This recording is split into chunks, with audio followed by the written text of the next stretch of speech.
Hey to all, happy holidays. Our Thibert here coming to you live from Hack Shack Studios. Hope you guys are having a great holiday experience here. Yes, went out this morning, family, and everybody's saying it's pretty crazy out there. So everybody be careful, keep spirits up, but it's nuts out there. So yeah, this is going to work good if we can get some people in the chat. Like always, looking for a sign of life. But the topic is going to be Christmas movies.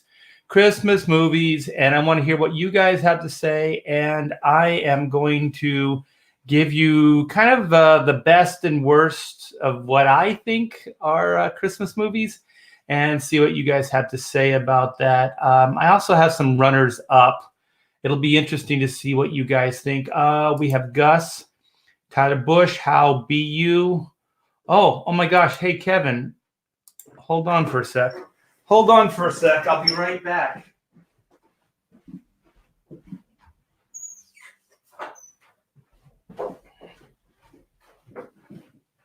I almost got this done for you, brother. I don't know if you can see it. Let me check this light. That's pretty blown out. But yeah, your commission's almost done. All I have to do is do some blacks on it and a little bit of detail on the skulls. But other than that, it's done. So I'll have that out to you soon. All right. So we have Kevin. Hey. We have Lord Anubis. What's up, brother? How are you? Yeah, Merry Christmas to you, man. We're only 2 days away, so it's getting close. I only have one other thing. My wife wants a certain book, so I'm going to go. I have to order it. It's not out yet, so I'm going to order it for her. I don't like doing that. I like putting things, actual tangible things in. I don't like gift certificates, and I don't like that kind of thing. But this will have to be like a gift certificate. So when the book comes out, she can just pick it up. So we have Victor. Hey, Victor Thomas, what's up? I wish it was a better resolution. I worked on the camera this morning to try to, as you can see, I'm not as blue. There's more color. So I've been fooling around with the computer and the camera. Yeah, thank you. But once you see the actual resolution of it, it should be a lot better. We have Justin McClure. We have Claudio. Let's see what Claudio has to say. I have a new one for Christmas, Last Boy Scout. Can't remember if it's around Christmas. It's football season, and the weather seems hot, but Santa plays a role. Well, we'll get into that crazy. Oh, you know what? Oh, shoot. I forgot. I'm going to write that down. That's actually the Krampus that came out like a year or so ago, right? That was actually pretty good. That wasn't bad. I did not write that down, so I have written it down now. Okay, so let me see. I got a couple notes here, and I think just to be fun, we'll start with some TV, since TV is kind of the stepchild to film. And so as far as TV, we have should I go best to worst or worst to best? I'll go from my least favorite to my favorite, and you guys chime in too. So these are like TV specials, Christmas TV specials, and things like that. There used to be a lot more, but not as much anymore. In the more contemporary, I don't think we care about entertaining children like we once did. I don't know, just an observation. But strangely enough, my daughter likes this, and I can't stand that Santa or Grandma got run over by a reindeer. What the hell's that all about, man? That one, you know what? The song, horrible. It's terrible. And the cartoon, who found inspiration in that song to make the darn cartoon? Cartoon's disgusting. Shame on you, running over Grandma for Christmas. That's not even entertaining. How dare you? Gus just cuts right to the chase. My 3 favorites are Home Alone, Nightmare Before Christmas, and Elf.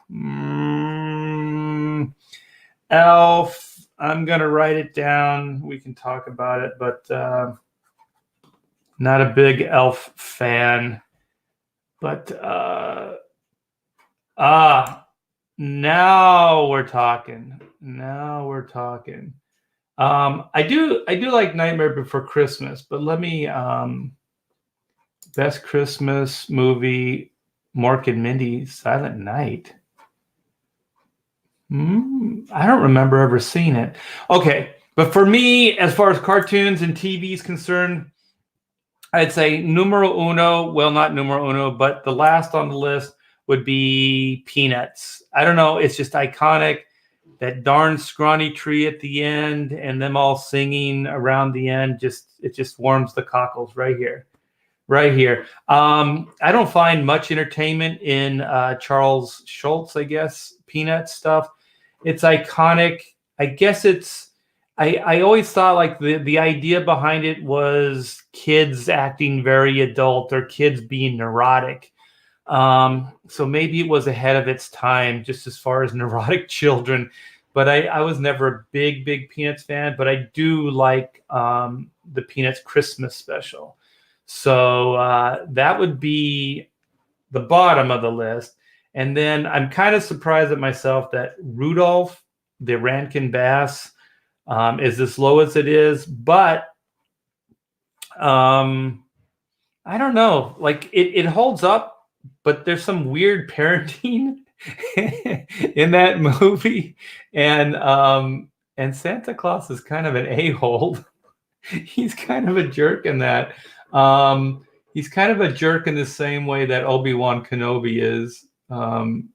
Just kind of using children, using young and naive people to do his bidding. Obi-Wan knew he couldn't really fight Vader and all that other stuff. So he recruited Luke to do his bidding because, the princess was never, oh, help me, my brother, Luke Skywalker. It was, oh, help me, Obi-Wan Kenobi. So old Ben Kenobi just set all those other people up to take a fall for him.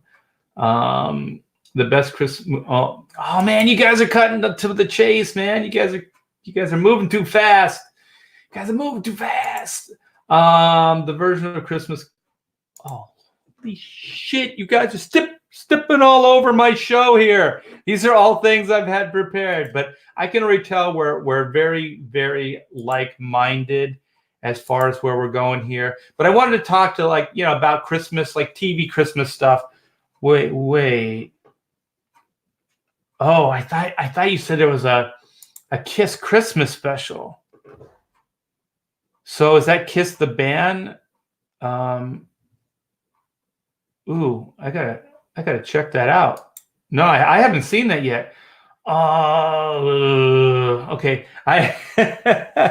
You guys are getting me. I want to go in your direction. I don't want to go in my direction anymore because you guys are like nailing it. Okay, so Rudolph, bad parenting. Santa's kind of a jerk. So, but I watched it the other day with my daughter, and I kind of like it that like parents were still kind of like they weren't treating their kids overly special. Like it wasn't like Rudolph had the bright nose and everybody was like, oh, well, he's different and he's special and we need to accept him for who he is and stuff. It was like a whole adventure about it. And then he found his place. You know what I mean? He created a place to where see a need, fill a need. So he filled a need and then everybody accepted him. And that's really how life works, you guys. It doesn't work like I'm just a freak and weird and then everybody should accept me. So I guess on that, I like it. I think it's weird that the one gay kid wanted to be a dentist. All I have is like visions of that kid growing up to be that Little Shop of Horrors dentist, just like maniacally, pulling people's teeth out. Because the Bumble, he took all his teeth out. Like I know that he was kind of the Bumble, but if he was left in the wild, the Bumble would just die. Like he doesn't have a way to eat food anymore. And if that's your answer to dentistry, then I think what was that character's name? I think he's a little misguided. I wouldn't go to him. I wouldn't go to him as a dentist. I wouldn't trust that guy.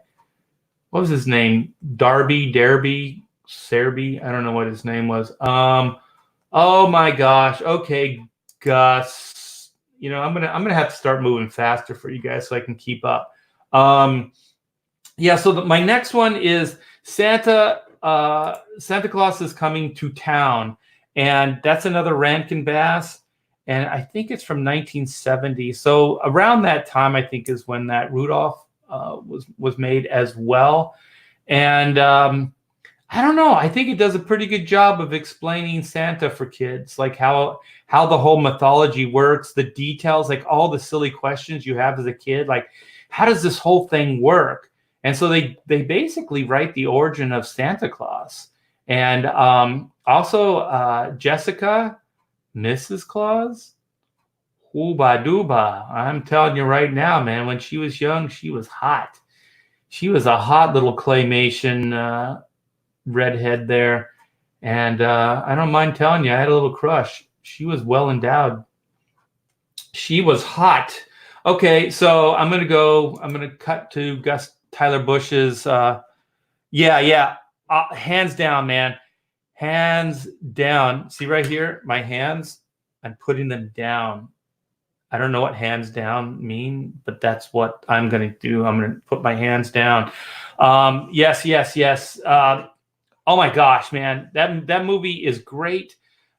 The animation, it's repetitive and stuff. It was for TV. They were trying to save money, but you know what? Who cares? Ooh! I just thought of something else. I'm gonna do. So I'm gonna do this so you guys don't look at nothing. I'm gonna come back with something here.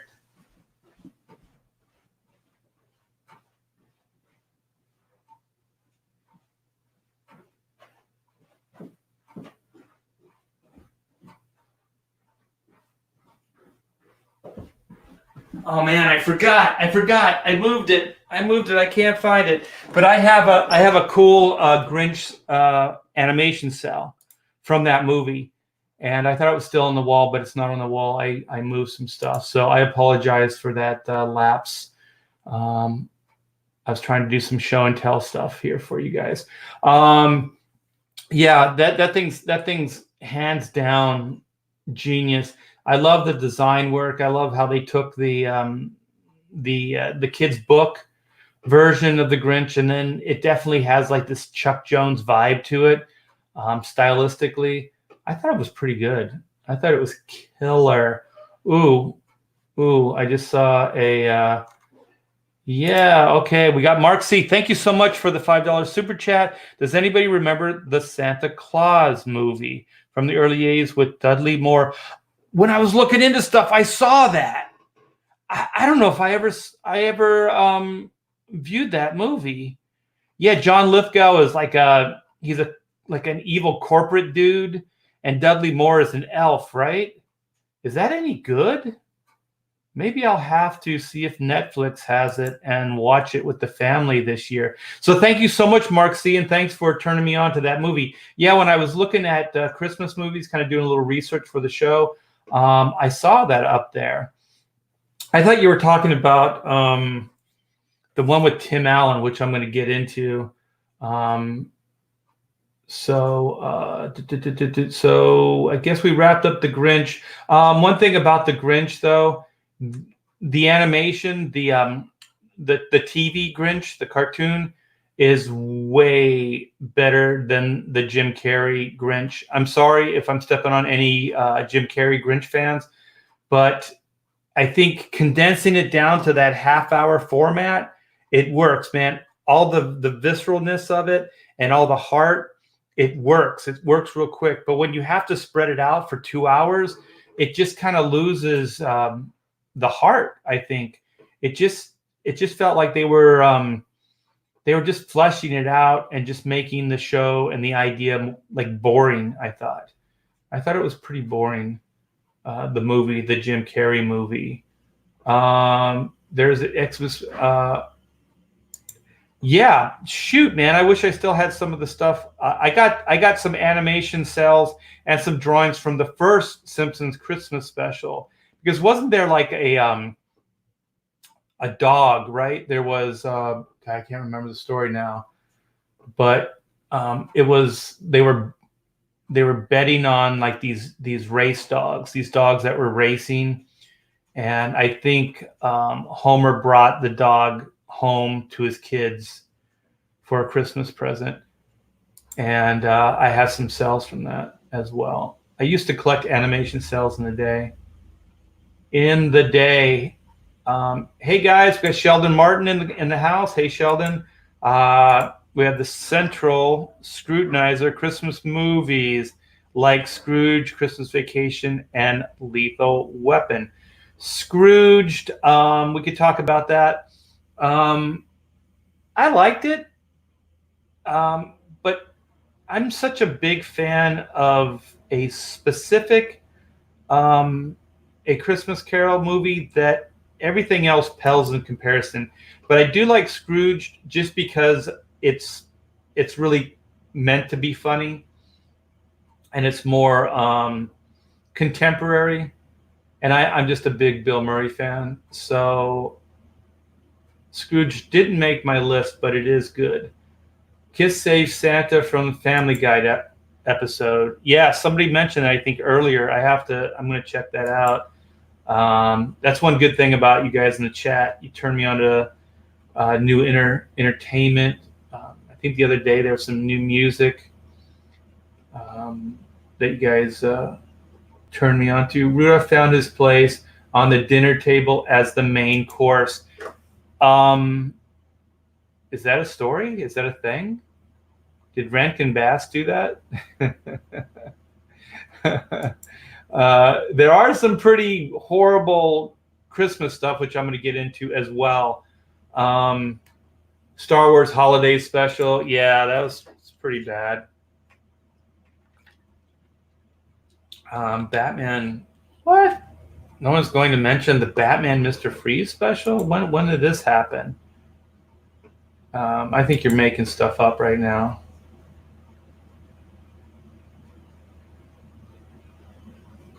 Oh, where were we? Oh, I have. You mean White Christmas, Bing Crosby's Merry Old Christmas, or if there's no other reason, then for the duet? Oh, yeah, a song. I almost put songs on the list as well. That is definitely one of my favorite songs. I thought you were talking about the Bing Crosby White Christmas movie with Danny Kaye, which is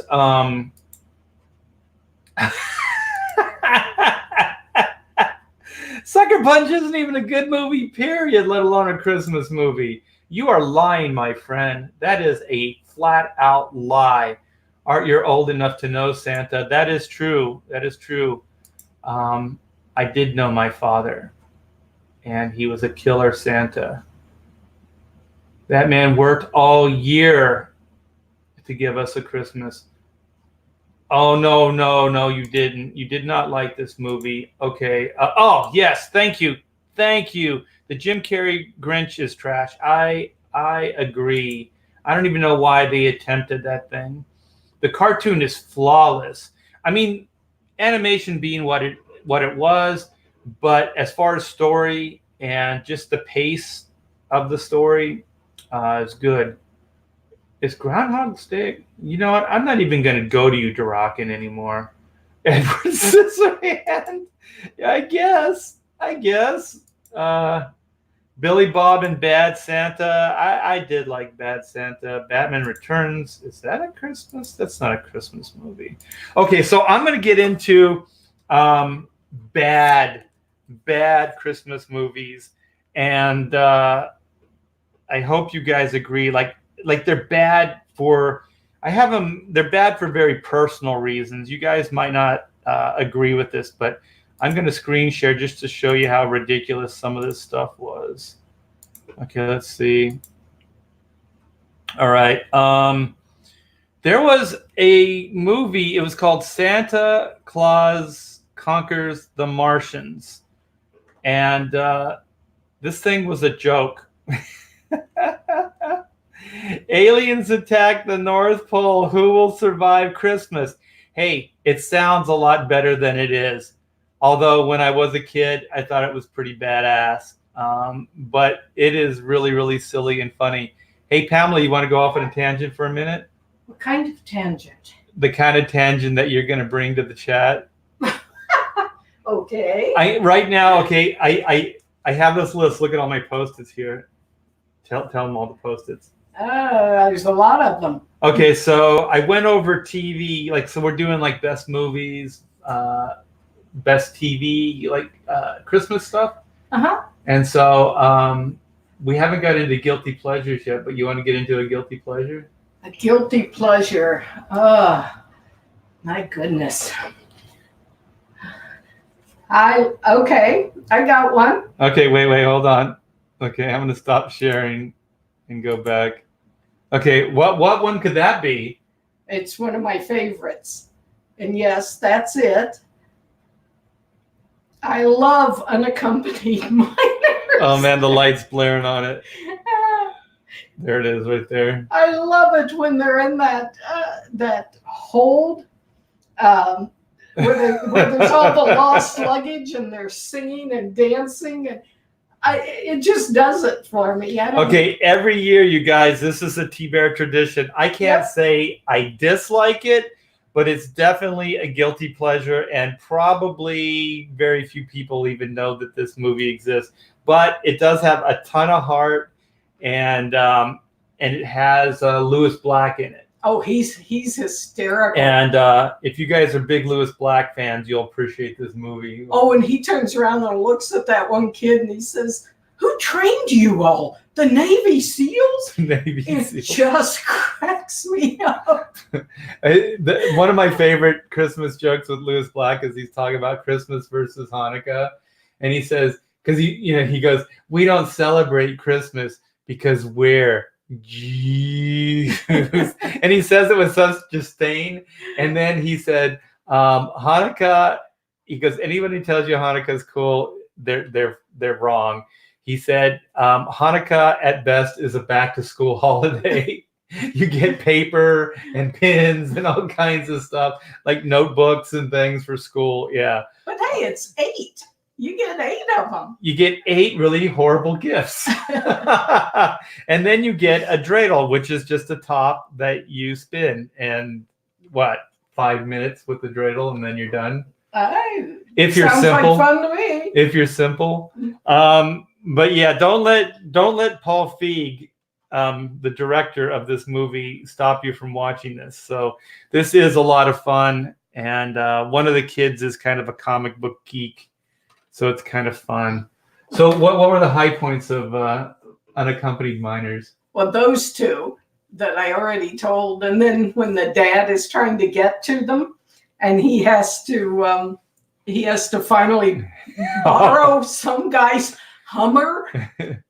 And he's a green guy. And when he's beaten on that dashboard, calling it a monster because it's eating so much gas. He goes, "Why do you eat so much gas?" He's like, it's breaking his heart because he's a little bit of a hippie.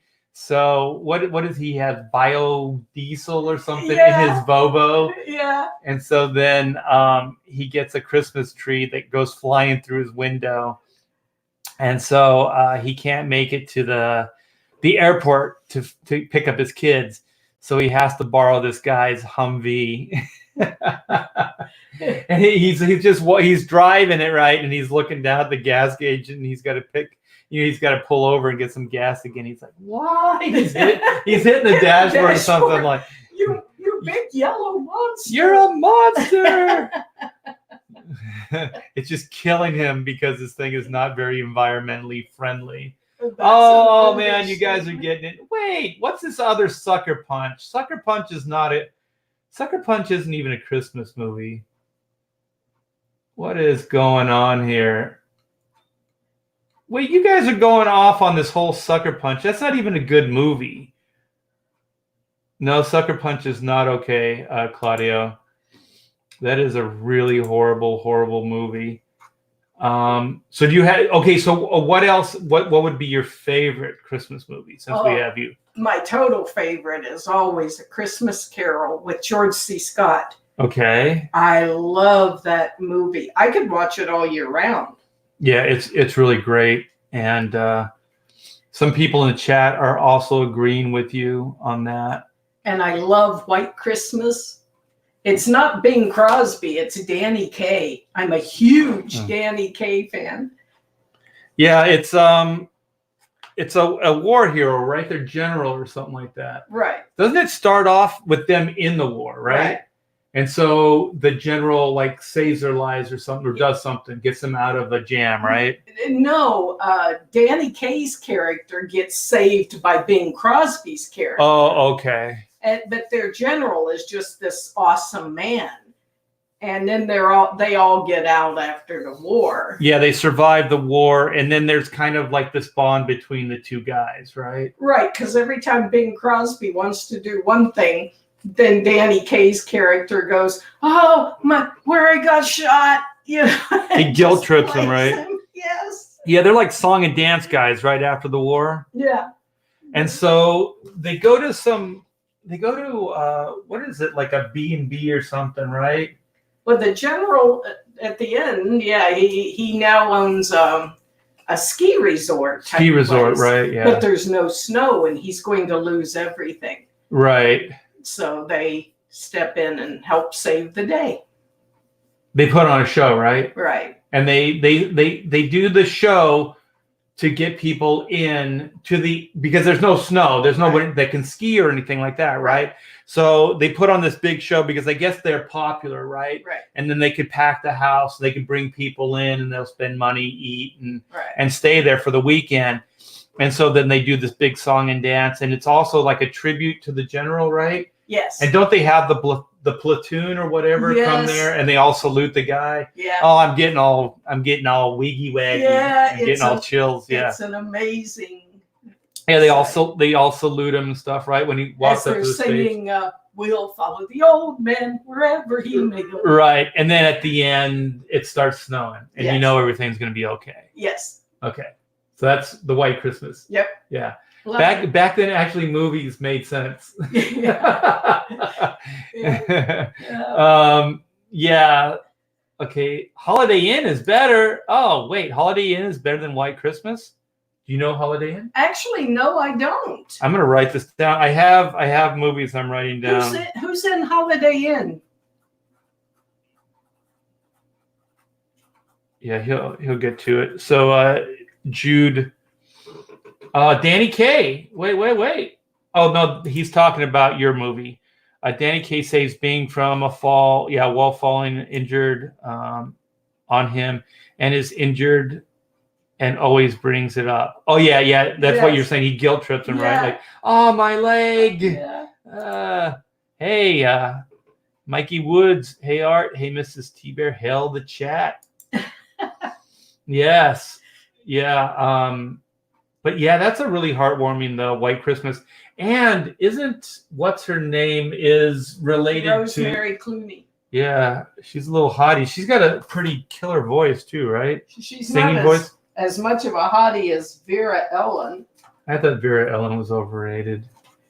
That woman was so skinny. Somebody needed to give her a sandwich. Exactly. I thought that Rosemary Clooney was kind of, especially in the dress.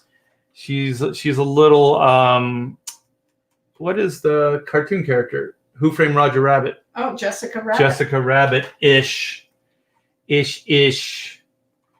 Okay, so we have somebody's talking about Rosemary Clooney. Oh, there's your favorite. Kevin has your favorite. Oh man, you guys are. Oh, I have all my notes. Look, all these are on my notes, right? Yep. Okay, so okay, you know what I'm going to do since I got you here? Let's just go into the best, and then we'll end with the worst Christmas movies. Okay. Oh, okay. Okay. So my runner-up is A Wonderful Life. Well, it's in my top 3. A Wonderful Life. Yeah, that's an awesome movie. Okay, A Wonderful Life. The reason it's so cool is it's supernatural, but has like almost like time travel or alternate futures, right?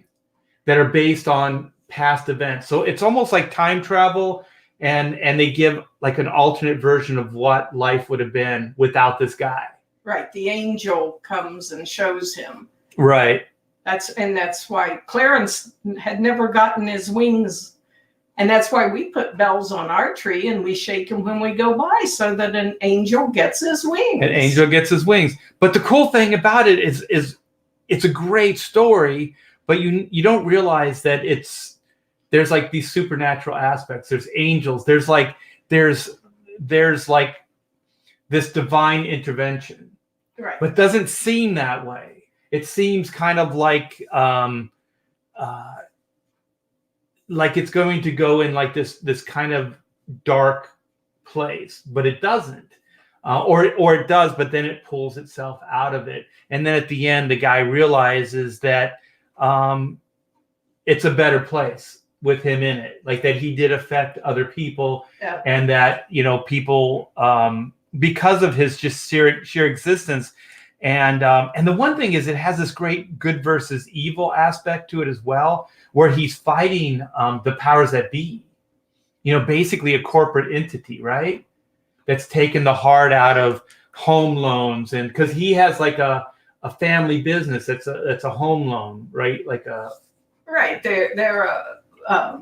And Potter is the one. He's the bad guy. He's Satan incarnate. Yeah, he wants money and. Yeah, he represents like more of like just corporate, like cold-blooded corporate, not having a heart, possibly, what do they call that, where you get kicked out if you don't pay your rent or your mortgage, right. just like no heart. But this guy, what's his name? The Jimmy Stewart character, he ends up, just by his sheer existence, is a pushback that keeps that guy as honest as he is, that Potter guy. So just by his sheer existence is a pushback to keep some kind of like, I guess, from things going too far dark. And doesn't he get to see a future that Potter creates? Yes. Yeah. Where it's really dark and there's gambling and there's just a bunch of really bad stuff that's happening. It's almost like Back to the Future, what the second Back to the Future kind of pulled from just that idea. Yeah, I don't know, but the thing in It's a Wonderful Life that rips me apart is when Jimmy Stewart's character is a little boy and he tries to keep the pharmacist from putting poison in the pills. For that old guy, right? And the pharmacist slaps him and breaks his eardrum. And just, that it rips me apart. Yeah, but he saved that guy's life. But they used to box kids' ears. Like, that's very, very dangerous. Where you just slap the person in the ear, you can actually, you can burst the eardrum. George Bailey, thank you. Yeah, George Bailey is the character.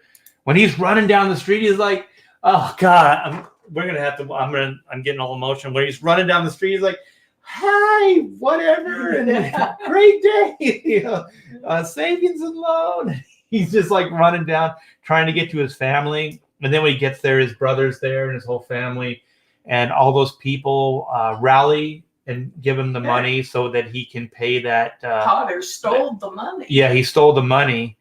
and so he could pay back the loan or pay back.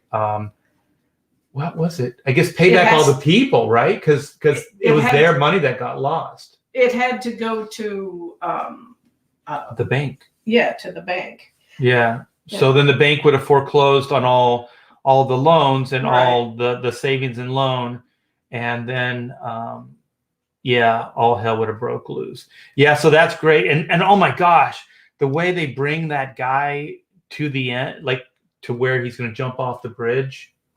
Oh my God. Like, it's so like, holy shit. Like, you can definitely sympathize with that guy. And he was, what they say, at the end of your rope. That guy was definitely at the end of his rope in that.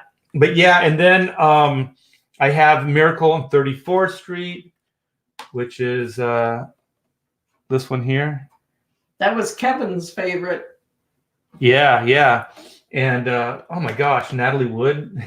Oh, she was adorable. When she does the monkey thing.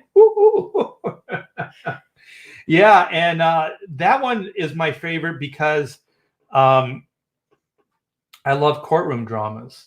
Yeah, I like even watching Judge Judy. So I like courtroom dramas. And so the neat thing is they get into a courtroom drama of like that he's going to defend Santa, right? Prove that he's Santa Claus. That he's Santa Claus. And so in the end, he actually proves that he is Santa Claus with a little help from the U.S. Post. But it's a great movie. I love all that. And I love that there's a woman, and without getting into too much detail about her backstory, you get the sense that like she probably was able to suspend disbelief in life and to enjoy like what does he say, those intangibles, things that aren't like logic based and things like that. So she kind of forgot how to have fun and how to live. So everything she'd been hurt. Yeah. But they didn't get into. So she crawled inside a shell and. Yeah, and they didn't get too much into the backstory, but the neat thing, or the interesting thing, is that she was projecting that onto her little daughter, who really didn't deserve that. She deserved to be a child and to, have a childhood. And so then the guy next door, right, kind of saw this, had a crush on her, the mom. Not on the daughter. That would just be that would just be creepy. And then just because of his belief, he kind of inspired her to believe and got the daughter to start believing. And then the Santa character comes in, and you really don't know if he really is the real thing, right? So the whole movie kind of keeps you guessing because they don't give you anything overt, right? They don't give you anything like, oh, he's Santa. Like, he doesn't do any miracles. He doesn't do anything like that. And so then at the end, when the little girl, he says, what do you want for Christmas? And she just wants a family. But the house kind of represents the family, right? It's a tangible thing. And so she says, I want this. And he's like, oh, are you sure I can't get you a doll or something else that's more kid-like? And she goes, well, I knew that you weren't Santa or something like that. She something says, about you're just a nice old man with whiskers. With whiskers, yeah. And so then after the Christmas party, they're driving home, and that exact house is there. And then they pull up to the house, and they're looking at it, and it's identical to the one that the girl described, and it even has the swing in the back, right? And then they're like, what's going on here? And they're like, could it be? And then they look in the corner, and the guy had a cane, right? Yeah. And the cane's in the corner. It's like, maybe I'm not that good of an attorney, right? Because he's all cocky, thinking like, because he thought he was just a nice old man too, that he got everybody to believe that he was Santa Claus. But then at that point, it even throws a little doubt into his head, like, maybe I didn't do so good. Maybe he really was Santa Claus, So I think it's a great story. It's brilliantly written. All the actors are perfectly cast. So where was I? We're on A Wonderful Life. It's a Wonderful Life was a commercial flop and was all but for really. It is only popular now because its copyright lapsed into public domain. So network television shows it for free. Holy crap. That's a crime right there. I think that movie is perfect. And it inspires me always. And it taught us how to sing Buffalo Gals. Yeah. So then, are you in agreement so far? With what? With the top three? What are the top three? Well, it was A Wonderful Life is 3. Miracle on 34th Street is 2. And then number 1, drum roll. This is my pick. I'm just going to see if you guys agree too. Is A Christmas Carol, but not just A Christmas Carol, the George C. Scott. Right. This version. Yes. I number 1, yes, but my number 2 would definitely be White Christmas, and then my number 3 is Unaccompanied Minors. Really? That's cool. Yeah. Yeah, we have all those movies, so we watch them every year. Then, of course, with Amanda, our kid loves every one of those claymation. The Rankin Bass stuff, yes. Yeah, I covered some of that. But on to Christmas Carol. Christmas Carol, when you think about it from a structural point of view, it's a supernatural time travel movie. Like, it has those elements in it. So it's supernatural in the sense that there's like, what are these beings? Are they angels? Are they just spirits that walk? Like, what are these things that come visit him? And then Christmas past, present, and future. So it has this like really cool time travel element, but the supernatural aspect as well. And I just love it. And I think the reason this works so well for me is George C. Scott is freaking amazing. This movie is cast amazing. And if I'm not mistaken, it wasn't even theatrically released, right? It was like a Hallmark Hall of Fame movie or something like that, right? That's the first place I ever saw it was on the Hallmark Channel. They would do like an hour, it was split up, days. Yeah. Right? It was like an old radio drama or something like that. And it's cast perfectly. And George C. Scott he's just an amazing actor, period. But man, he shines. And didn't we like the IMDb or something? They had like this fun, like behind the scenes, little tidbits. And they said that if he was going to take on the role, one of his criteria is that he wasn't going to have the cap and the robe with the slippers. Nightshirt. Yeah, the nightshirt. He wasn't going to play it that way. And when you watch this, you realize how much of a big difference that makes. You think like, oh, he's breaking from tradition and that's not that cool. But holy shit, man, it makes a ton of difference because he's less laughable because that image is kind of cartoony, I think. But when you see him, he's pretty intense. He's a pretty intense actor. So Robert Romano says, George C. Scott's Christmas Carol is quintessential. Yes, it is.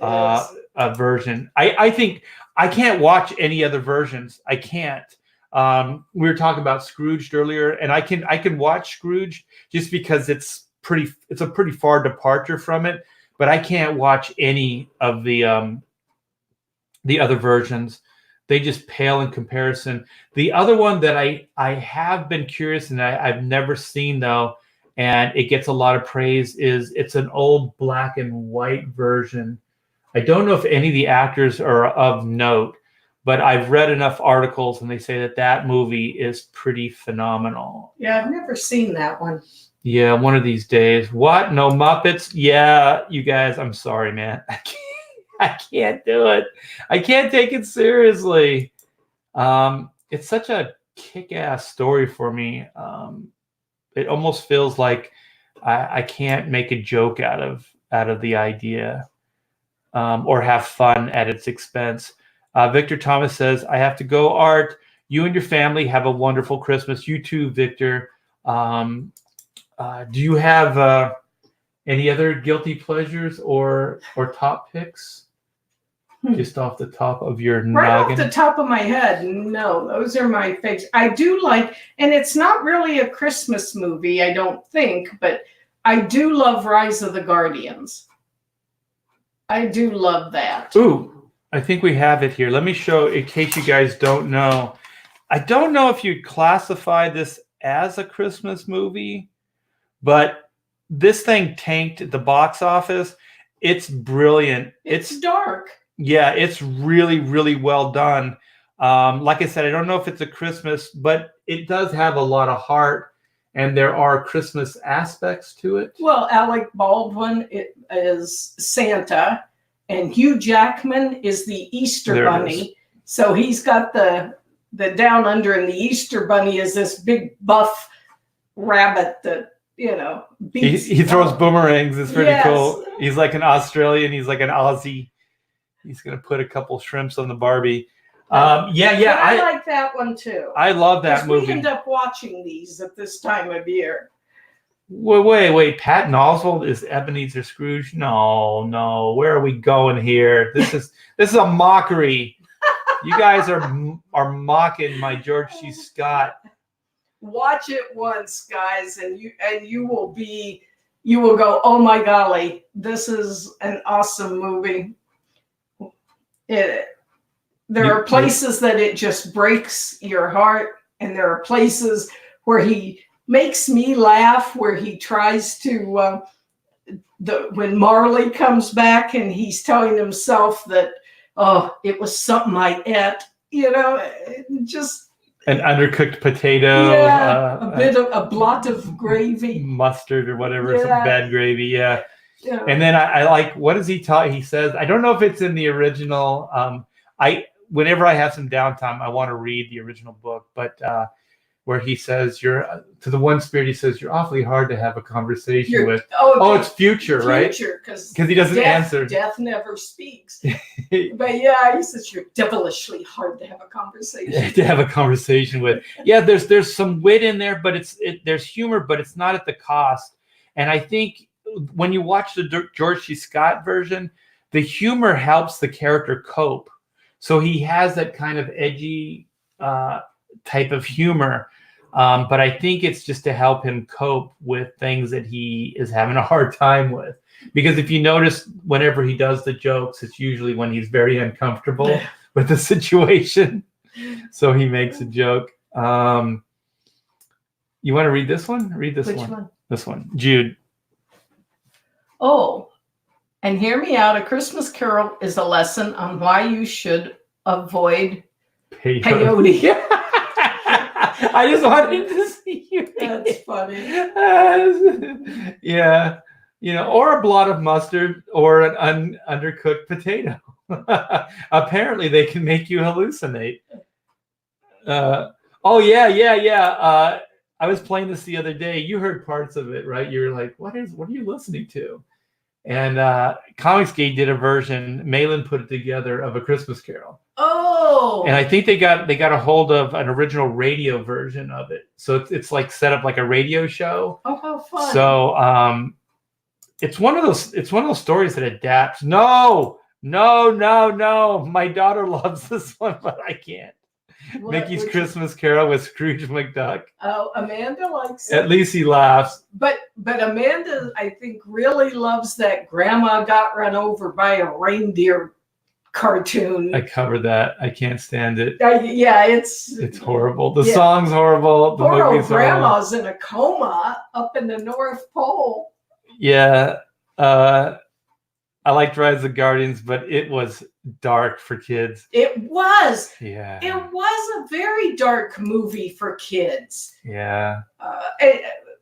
But and we love the writer because he is same guy, and I can't think of his name, but he wrote Roly Poly Oly. He wrote that movie, that other DreamWorks movie, Robots. William Joyce. And William Joyce did he did some killer designs for early designs for Pixar for Toy Story. So there's alternates for Woody and Buzz, and they're pretty fun. They're pretty cool. He's mainly known as a kid's book writer and illustrator. We used to read his stuff to Amanda, especially she loved Roly Poly Oly, the cartoon and the books. Yeah. He's really good. For a while, I was kind of aspiring. I thought he was pretty amazing. Robots was terrible. You guys crack me up. Yeah, I like Bill Joyce or William Joyce, which is his more pretentious name. Yeah, and that guy's got quite a catalog of successes. He kind of flies under the radar, but people to know all his work. Okay, so since I got you here, Pamela, I'm getting ready to scoot out. Yes, how do you feel about these? These are my runners up, and then I'm going to get into the worst. Okay, Nightmare Before Christmas. Where do you guys chime in? Good Christmas movie? Is it even a Christmas movie? I'll be honest with you. I'm not a big Nightmare Before Christmas fan. I know it's one of your favorite movies. I even got you the great big 10th anniversary music thing. But it's not one of mine. I like the art design and everything. I think it's pretty cool. I like it. I think the songs are pretty strong. The design work is good. Okay, so then National Lampoon's Vacation. Never seen it. You never? No, we've seen it. Nope. You've never seen it? I it? have never seen it. So just Amanda and I watch it? Yes. Okay. That's one of my my go-tos. So that's not on the main list. This is like my runners up. Okay, so it would not be a runner up for you. Nah. Okay. Take it or leave it. Yeah. Okay. Probably leave it. Then how do you feel about Home Alone? Is Home Alone even a Christmas movie? Oh, it happens at Christmas, but I liked Home Alone. I do like some of the aspects because I like the Three Stooges. So seeing these guys get hurt in a myriad of ways just makes me laugh. What can I say? I'm a plebeian. You're a plebeian, all right. But I you know, people in chat are going to start writing plebeian. Or they're going to call me a plebeian in later chats. Thank you. Art's a damn plebeian. Okay, go ahead. So yeah, I do like the heart parts. You know, where he talks that grumpy old guy that he's always been afraid of into letting bygones be bygones and realizing that, yeah, you can get upset with somebody, but do you let your whole life go and never speak to that person again? That's the neighbor guy, right? Right. Yeah. So yeah. Yeah. Strangely, that movie, it was kind of farcical and broad, like the humor, you know, like the slapstick aspects of it, but the heart wasn't even the kid. The heart was the old man. Right? The family, I mean, it was kind of, but it was played for like humor, the mom trying to get back to the kid and all that other stuff. And there was heart there. But man, that old guy, right? You know, and the separation, and he wanted to, you know, he was in the church and was he watching his granddaughter, but he had to do it from a distance and stuff like that. Because they didn't speak. Yeah. Yeah. And that, plus they when in that scene, "Oh Holy Night" is my favorite Christmas carol. And just thinking about that one always makes me want to cry. Yeah, yeah. And that old guy was a badass, man. He took those guys out with a snow shovel. Which would probably kill somebody if you think about it. Well, come on, getting hit in the face with a paint can. Yeah, it'd probably kill you too, especially if it's a full paint can. Yep. Old. What? Old people make us sad. Yeah, because no one loves old people. There's no love for the old people. And then, okay, so then we got Vacation. How do you feel about, is it A Christmas Story with the Red Ryder or whatever, the BB gun? Oh, yeah, I don't think I've ever seen that all the way through. I've seen the parts where he sticks his tongue on the flagpole because every kid growing up in West Virginia did that. You get stuck, right? Yeah, we would get stuck on the flagpole. Okay, how did it always end? Did you just pull from it, or did you just wait till you got some hot water to... You'd wait until somebody ran to tell the teacher that your You're tongue was stuck to the flagpole. Kids licking a flagpole. What the hell's wrong with us? We just had fun where we could. Yeah. And so, okay, this is the one. Okay, this is the one. You're gonna see some fisticuffs here. Okay, Die Hard. I don't think it's a Christmas movie per se. I mean, it happened at Christmas, but I like the movie, you know. So not a You Christmas. wanted a miracle? I give you the FBI. Awesome, you know, and he was so good in that. Oh yeah. So Jude says Home Alone was 100% a Christmas movie. Die Hard was not. Yeah, it's just that it happens at Christmas. I think people want to say it because it's funny. Like Die Hard, the best Christmas movie ever.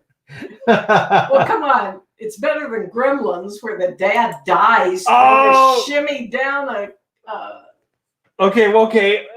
You want to take off, or do you want to hang out for the worst? I'm going to take off and leave you with... okay, now we're getting into... Bye, everyone, and if I don't have a chance to tell you, have a very, very, very Merry Christmas. And a happy frickin' New Year. Now get out of here. Isn't she sweet? She's pretty sweet. Okay, now I have a machine gun. Oh, hey, Robert's saying now I have a machine gun. Ho, ho, ho. Remember that one? Yes, I do. That's pretty damn Christmas. That guy's dead hanging up, right? He took that guy's gun. Oh, what's wrong with you guys? What is going on here, man? You guys think this is funny? Is this what you think is funny? This is not funny. It's funny. Silent Night, Deadly Night. Yes. That's a different type of Christmas movie, kind of like Krampus. Krampus is kind of horror Christmas, and I kind of like that. Keep the change, you filthy animal. Yeah, there's a lot of good lines in that in Home Alone. Silent Night, Deadly Night, Merry Christmas. She's already left, you guys. No. Okay, I'm gonna get into this now. So I'm gonna have to screen share for this because I got some stuff here.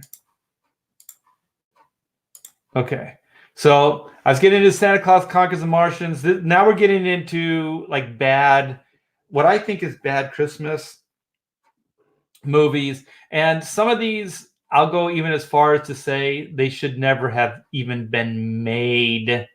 And this is where I'm gonna create some controversy. So I don't know. This is an older movie. I kind of already covered it. Santa Claus Conquers the Martians. Aliens attack the North Pole. Who will save Christmas? So I think you know where this is going. The aliens they conquer the North Pole, and then Santa is going to do some ass kicking. So I have not seen this as an adult. I do remember this as a kid, and I do remember I like the idea of, Santa and his elves kicking Martian ass. So I like that, but not a good Christmas movie. Not a good Christmas movie at all. Gremlins. All right, you guys. All right, you guys. This is where I'm going to be outspoken. This is where the controversy. One, it's not a Christmas movie. And two, if you want to know why it's not a Christmas movie, they were kind of aiming this at young adults, right? But in the movie, there's one character, if your children are listening, spoiler alert, hold their ears or ask them to leave. They actually say there's no Santa Claus in this story. And it is one of the darkest moments that comes out of left field. And it's one of the sweetest, little, cutest actresses of all time. Phoebe Cates says, I don't celebrate Christmas. And then that guy's like, why wouldn't you celebrate Christmas? It's amazing. And then she tells her dark, dark story. And the dark story is basically not only how she lost her father, but then she also lost or found out that there's no Santa Claus. So apparently the dad would play Santa, slide down the chimney, and put the gifts out. And he slipped and fell and died, probably broke his neck, whatever, inside the chimney. And so I think she says they didn't even really know. I could be making this part up because it's really, really depressing. That they didn't find out until the next day or so. No dad, probably starts stinking up the house, and so on and so forth. So that is probably one of the darkest Christmas stories I've ever heard. And it is completely out of left field. Like tonally, the movie doesn't even support this. This is darker than, the little mogwais turning into gremlins. It's the damn darkest thing in the movie, and is perhaps the most Christmassy thing in the movie. Holy crap, man. And I'm sorry, I got a conspiracy theory. I'm thinking, that perhaps the Jewish people in Hollywood just wanted to ruin all the people that believe in Christmas's good time. They wanted to squash it. They were jealous. They were jealous of all the people that believe in Christmas and celebrate Christmas. So, yeah, pretty damn dark, man. So Gremlins is a horrible Christmas movie. You guys have to reevaluate your love for Gremlins because it's horrible. And but it does explain one thing from a creative standpoint, why that dweeby guy would ever land such a cutie as Phoebe Cates, because that girl is damaged. She is damaged, and if she had any self-respect and belief in herself and the world around her, she would be able to do better. She'd trade up. Yeah, so there's that. There's this. This movie is disgusting. This movie is horrible. All right, look at that kid. I love you, Dad. No, that kid doesn't. This is a weird, like, this is when you started seeing like morality shift, more SJW isms happening with things. This movie is just weird. Okay, so he's kind of a deadbeat dad. Oh, haven't seen that in Hollywood. So he's divorced from his wife.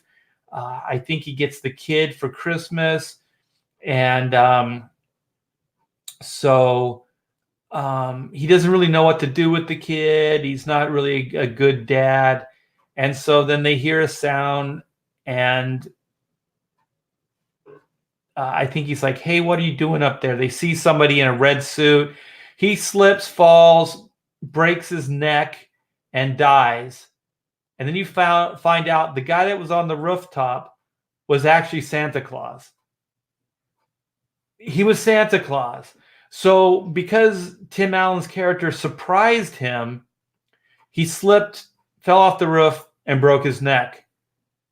This is a kid's movie. This is a freaking premise for a movie. If I was a executive for whoever put this, Disney piece of shit out, I'm sorry, man, this is a piece of crap movie out, I would have just shook my head and I said, really? You want me to give you money to make this movie? This is disgusting. This is despicable. Not to mention the wife is kind of like, she's perfect and she's all new agey with the right foods and the right outlook on life, and like probably early prototype to a more SJW type of a person. And so then apparently, if the Santa Claus, which is also based on an old what were they called, the Marx Brothers joke, where they're talking about the sanity clause in a contract. And then the one character, the Italian one, I don't know what his name is, Harpo, there's Harpo Guido, I don't know. The one that talks like with an Italian accent. He says to what's his name? Groucho. They're going over a contract. He says, "You can't fool me. There's no such a thing as a sanity clause." So it's a play on words. And so then this whole movie is based on that one throwaway joke in that one skit. A sanity clause, a Santa Claus, right? Oh my gosh, this is disgusting. Okay, so the Santa Claus is, apparently, if you kill Santa, you have to become Santa. What the F? This is nuts. This is crazy. Like I said, if I'm an executive at Disney, I'd just say, get out of my office. There are so many better ideas. There have to than this. So then Tim Allen then becomes all the attributes of Santa Claus. He adapts. So he gains weight. He grows a beard. All of this stuff. This is stupid. I'll go back to the Rankin Bass origin of Santa Claus. Santa Claus is coming to town. Done way better with way more heart. What is wrong with this movie and these people? And on top of that, weren't there like 2 other movies that were made? My gosh. Horrible, horrible, horrible, horrible. And just like Disney marketing, destined to become a holiday classic. I'm sorry, you guys, if I'm stepping on your toes, but what bankrupt family is making this a family classic? This movie has no heart, and it's definitely a precursor to a lot of the weird kind of new age type of relationships, mindset, ideology, stuff like that. This movie is really, really bizarre. So apparently, if you kill Santa, you have to become Santa Claus. Okay, this movie is bad. It's not as bad as this next movie. Are you guys sitting down? All right. This movie that I'm about to show you is, as they say, the penultimate. This is really garbage level. I know that they say, dumpster fire. This is a Twitter dumpster fire. This is beyond that. This is a forest fire. Okay, here we go. It's a bad resolution. I wish I had a better resolution, but this is the great Michael Keaton, Jack Frost. If you guys have seen this movie, you know what I'm talking about. This movie is disgusting. All right. Once again, he's kind of an aloof deadbeat dad, right? So he's kind of career oriented. He's some kind of jazz cat. What does he do? Or like, what is it, like rhythm and blues or something? He blows a harmonica and plays these nightclubs or something like that. So he's kind of like this seemingly cool dude, right? But not too cool to his kid, right? So just like the Santa Claus, he's not really connecting with his son very well. And so I guess he's married. I don't remember the details of it, but Kelly Preston is in there. And as gorgeous as she is, she could not save this movie. This movie is horrible. Look at all this window dressing. Phil Festive. Oh, watch out, you guys. When movies tell you how to feel, you know it's a bad movie. When movies tell you how you should react to the movie, it's horrible. It's horrible. Like I said, it's not a dumpster fire. This is a forest fire. This is horrible. This is out of control. And so then here's the tagline, you guys. He's the world's coolest dad, and he's going to prove it. Get it? Jack Frost. Okay, the premise of this movie, in case you guys don't know, and please don't go see this movie. Don't give this any traction. It's absolutely disgusting. Okay, so I guess the world thinks he's cool, right? But his family doesn't think he's all that cool. And so what happens is, I believe, I only saw this once, and that's all I needed to see it, is he dies. Michael Keaton's character dies, and somehow he's resurrected as Frosty the Snowman, right? So he wears this hat, the hat that this Frosty is wearing. He wears this like cool jazz hat, right? And so he was a hipster before hipsters. And so he dies, and then for some reason he comes back as Frosty the Snowman. What the hell? Okay, and so then through the Frosty character, Michael Keaton connects with this kid. How the F does this work? So somehow he's able to connect with the kid as a snowman, but not as a human being? Weird Hollywood. You're weirdos. This is really, really weird. Okay, so then we smash cut to the end. And so now the kid is all connected with the dad. Everything's cool. And then guess what? He has to melt because he's made out of snow. So this feel-good movie, this kid has to say goodbye to his dad twice. So his real dad, his flesh and blood dad, died, and then his snowman dad now has to go away. What the hell is happening here? This is weird, man. This is a weird freaking movie. How can you end on a high note with that idea? Okay. The kid comes to terms. He connects with his dad through this snowman, and then the snowman has to go away, and the kid has to say later again. What is this? This is weird. Like it's just weird. It's really, really weird. This is not uplifting. This is not fun. This doesn't even embody Christmas. I don't know what the hell this is. This is a really weird ass movie. So I'm going to stop sharing. I'm going to see what you guys think about all these choices and stuff, because Jack Frost is disgusting. They got Michael Keaton to play in Jack Frost. This is so weird, man. Hollywood is bizarre. Hollywood is so freaking bizarre. I want to see what you guys think of, because I know a lot of you. Wait. Central Scrutinizer has, because I know this is really, really obscure. Santa Claus Conquers the Martian is like Plan 9 from outer space. It's so stupid. It has to be seen. Yes, you said it way better than I did.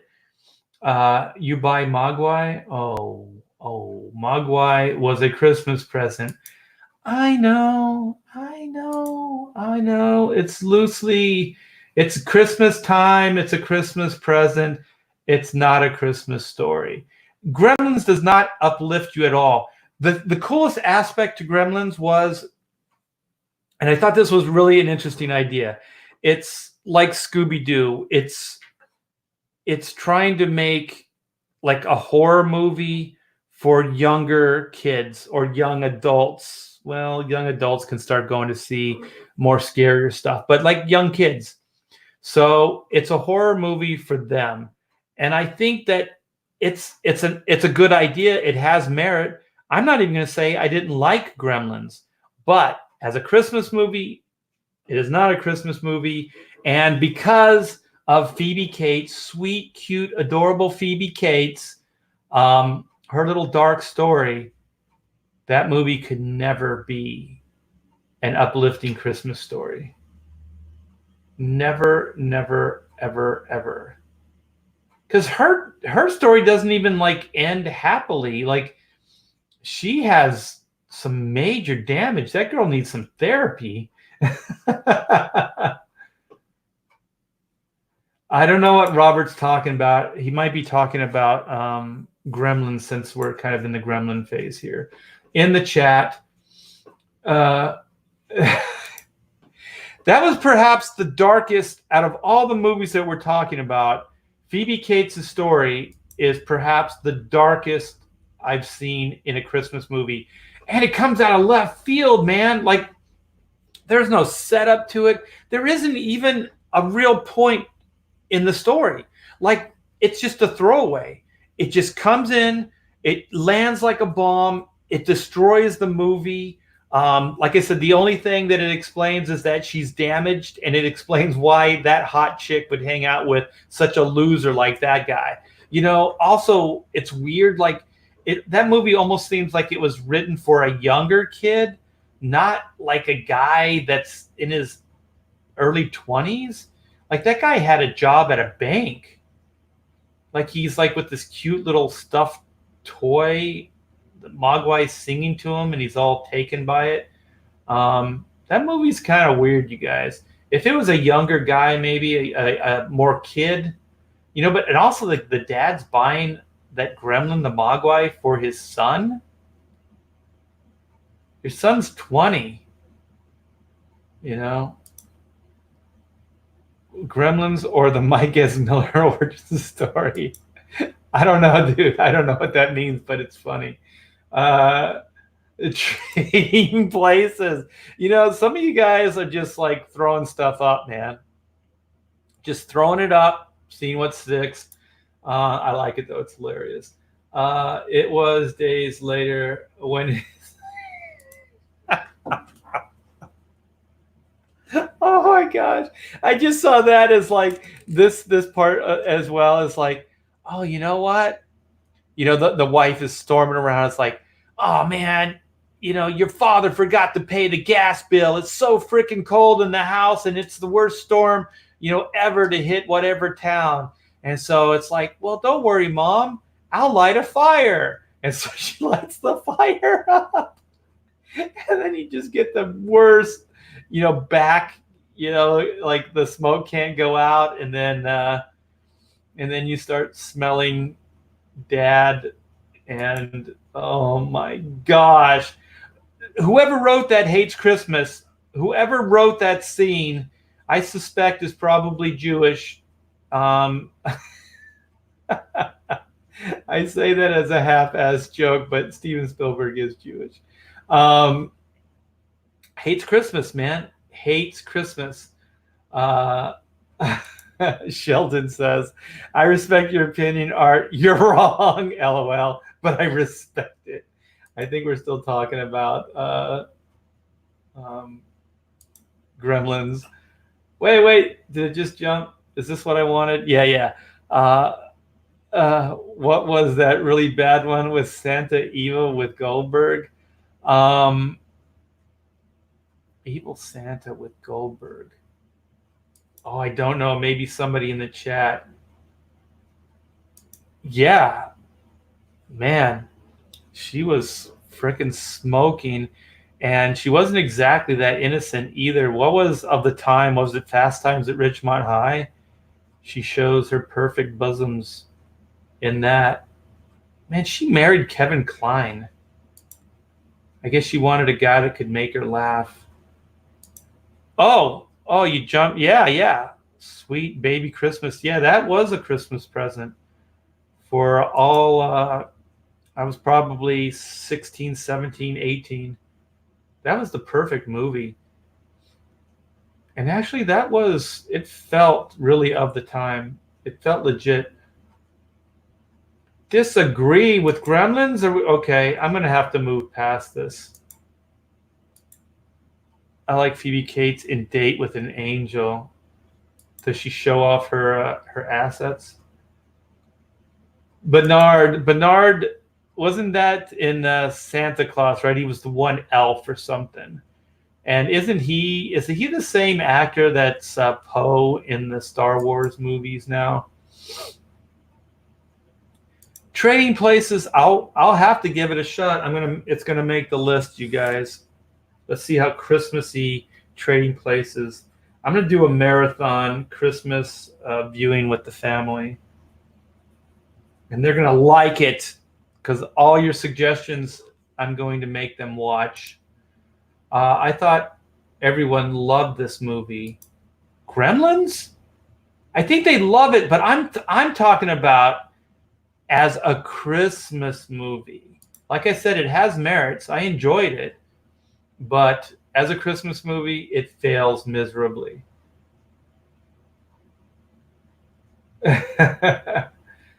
Oh, okay. I had written that down. I just didn't get to it. Yeah, what is up with that movie? It's Hollywood just bankrupt. Like they don't even know how to tell a heartfelt story. What was it? It was kind of like somebody going, "Oh, you know what? Trying to get the best, most popular toy for your kid at Christmas time is crazy. Let's make a whole story about that." I am the Ebenezer Scrooge of Christmas movies. I definitely have a high bar. And if you guys had any taste, you would not doubt it. No, I got my more, it got way more hate. Chico. Yes, Chico. I always thought Chico was weird because he seems like he should be Hispanic, but he talks with an Italian accent. Ah ha ha, you cannot fool me. There is no such a thing as a Santa Claus. Get it? And I think they used that joke too in Nightmare Before Christmas. Wasn't it Santa Claus? Like claws? Like some kind of lobster? I did say Greedo, didn't I? Harpo and Greedo movie. I think I was trying to think of it's Harpo. Okay, so now it's Harpo, Chico, and Groucho. And then there was like Normal O, right? There's one brother that's like normal. Bah humbug. Bah humbug. Question of the century. What is wrong with these people at Disney? I don't know, man. I don't know. They used to make heartfelt films. Wait a minute. Are you just trying to give me some crap? All right, now we're going to talk about the Santa Claus. The Santa Claus. There can only be one. Yeah, if this was more of an over-the-top humor, like it was really ridiculous, like with the humor, it might have worked. Jingle All the Way, no. Jack Frost was a cornball. You're talking about the Michael Keaton? I don't know. At least they tried to make the character seem like he was cool. I don't remember if he actually was cool or not. Yeah, the horror version is probably way better from what I remember than the Michael Keaton one.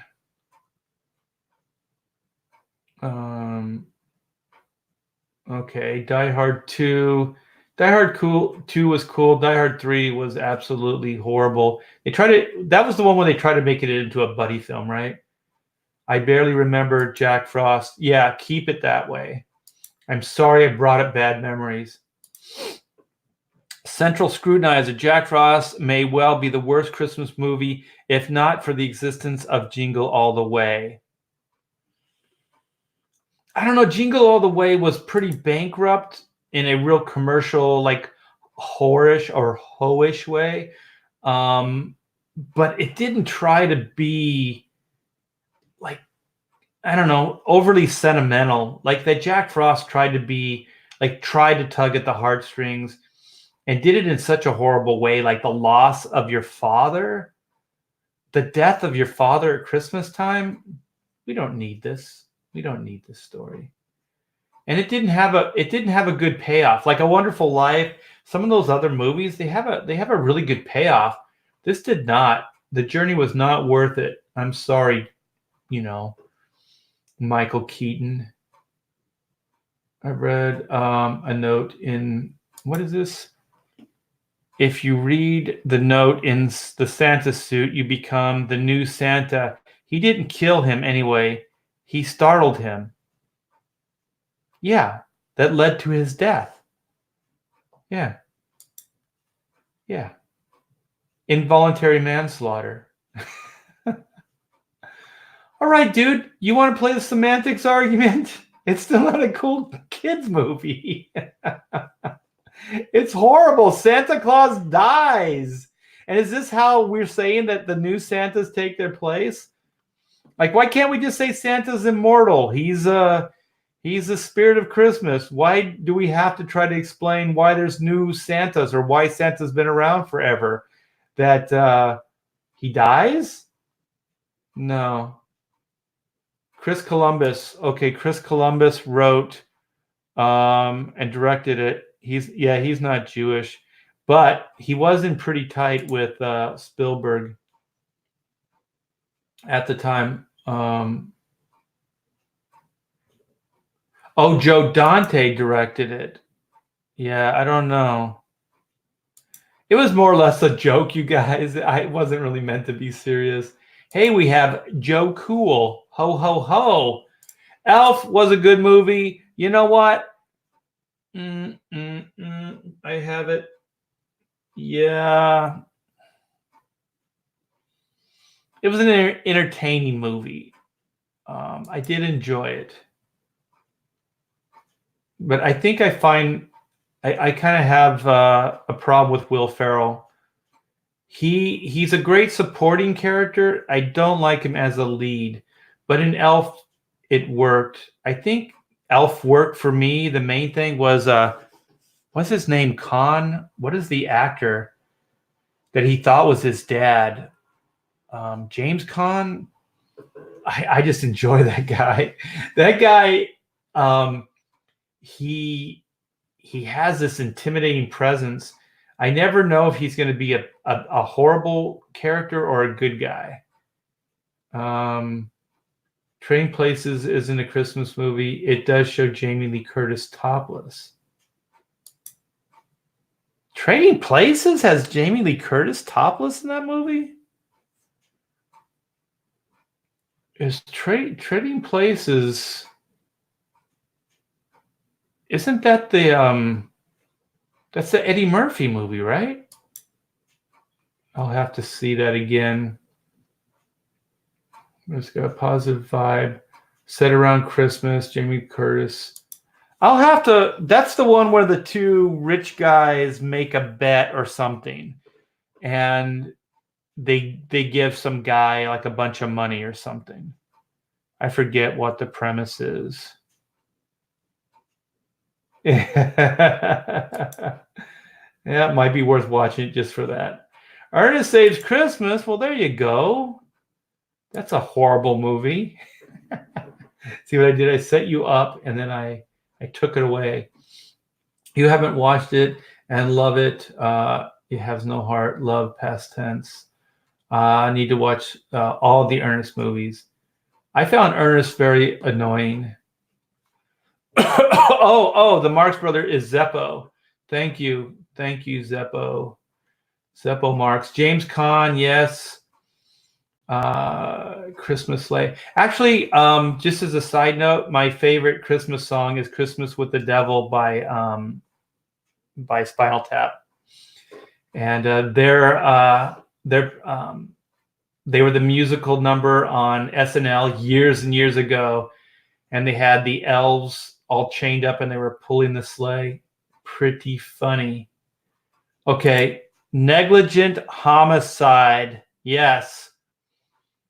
And I don't know. It's just horrible. I could mention a million things that I find horrible with the Santa Claus.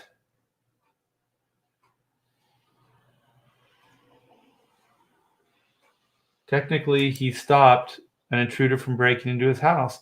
Self-defense? One could argue it. There was no trial, man. There was no trial. There would be the movie I'd want to see.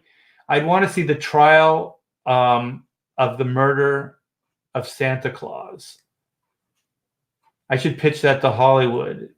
It would be like Miracle on 34th Street meets the Santa Claus. I don't know. James Caan. I love James Caan. He's awesome. I want to put James Caan in one of my movies, in a movie that I'm going to make in the not too distant future. All right. Okay. I'm going to start wrapping this up. Yeah, Dan Aykroyd is is he one of the rich guys in Trading Places? Yeah, Jamie Lee Curtis was topless in the bathroom when she was explaining the rules of her helping Aykroyd. That's right. I think I saw that movie once. Christmas with the Devil. And then it's like, oh, really? No Presents for Christmas by King Diamond. I like that. And what was the Kinks song? Father Christmas? I like that song too. Those are all kind of not uplifting Christmas songs. Those are kind of dark Christmas songs, but I like them regardless. Favorite Christmas song is the Pogues and Christy McCall. I don't know what that is. I never heard that song. He killed. Okay. Oh man, Durakin, you're locked in on this. He killed Santa. Santa doesn't exist. Then why is he sitting right there? If he's there, he's not dead. I don't know, man. That movie brings up all kinds of bad. I just think it's morally written weird, just like Jack Frost. I think like some kind of Hollywood lizard person wrote those. Somebody void of any real soul, because it's. Wait, is there such a thing? I gotta check this out. That would be cool. I'm gonna check that out as soon as I'm done here. I'm inspired. What is this? Ever see the Mickey Rooney movie, It Came Upon a Midnight Clear? I'm writing that down. I am writing that down. Thank you, DeWolf. I got some movies to turn my family onto. That is a pretty long title.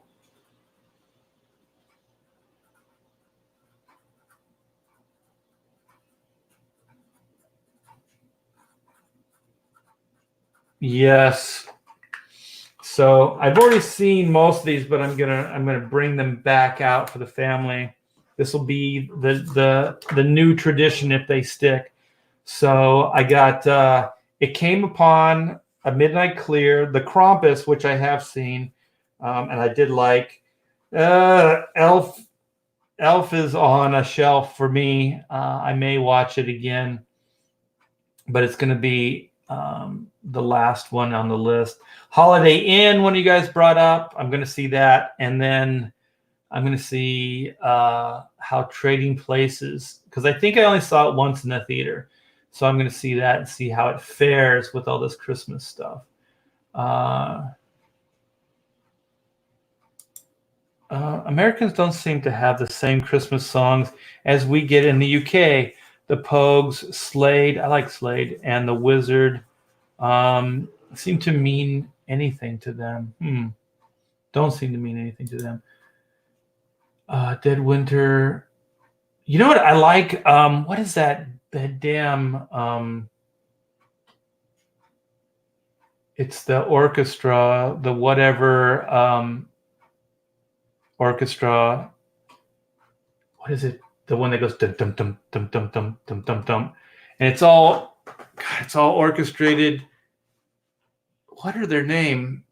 The something orchestra, and there's like it's all orchestrated. The music is, but it has like drums and guitar and bass, and so they like rock out these songs. Oh my gosh, I'm totally blanking. It's the Trans-Siberian Orchestra, I think. Yeah. Yeah, there you go. Yes, the Trans-Siberian Orchestra, formerly known as Sabotage. Really? I didn't know that. Not Sabaton, because I like those guys. Electric Light Orchestra, thank you. But that's not it. Trans-Siberian, yes. Yeah, I don't like. I mistakenly bought one of their albums, and it's really, the whole album's bad. But there's 2 good songs on there. I don't like when they do the songs with the with singing, when they have singers. I just like the music. It's pretty badass. So, anyways, you guys, I hope this helped to get you into the Christmas spirit. My wife and I have made the plunge. We watched this the other night. I highly, highly recommend A Christmas Carol, but the George C. Scott version of it. It is badass. And then Miracle on 34th Street, the original version as well, and then A Wonderful Life. Those are my top 3 as far as good heartfelt Christmas movies. So thanks, guys. Happy holidays. Be nice to each other, and try not to let the last couple days of crazy Christmas shopping get you down. I'm going to go out tomorrow morning, I think, and do some last minute stuff. So wish me luck that I come back with the good spirits I have right now. So I'm not sure if I'm going to do a thread tomorrow. That's why I wanted to do this Christmas one today. So if I don't talk to you guys before then, have a very, very Merry Christmas, you guys. And thank you so much. Thank you so much. This YouTube thing is working out better than I ever thought it would. And you guys are the reason. Also, just as a real parting shot, Chrono Mechanics is in demand right now. So I wish I could get these out to you guys as Christmas presents, but there's just no time. The black and white books are going out, though, so some of you will get those before Christmas. And we have 100 books that we have all packed, and we were going to get those out today, but it's raining real bad here in Southern California. And my wife went to the post office this morning, and she saw in the parking on the side of the parking lot where they're bringing the mail out to the trucks, open bins of mail without a top on them, and they were getting soaked. So she decided, instead of potentially having one of these books damaged or some of these books damaged, it would be better to go to err on the side of caution. So we didn't send those books out today. So once the weather clears around here, we will be sending those out as well. So they have been going out pretty much daily. So if you haven't got your black and white book, they are on their way soon. And to once again, if you guys could, please, when you get these books, put them up on Twitter, man. I love looking at it, and I share those around. and it inspires other people. And it does help build the energy that these books are coming to people, and that they can see that that you guys got them, so then they know that they're going to get them as well. So it does help with getting the word out, and letting people know that the books are on their way. So yeah, so Chrono is up on demand, or in demand right now. I think we sold like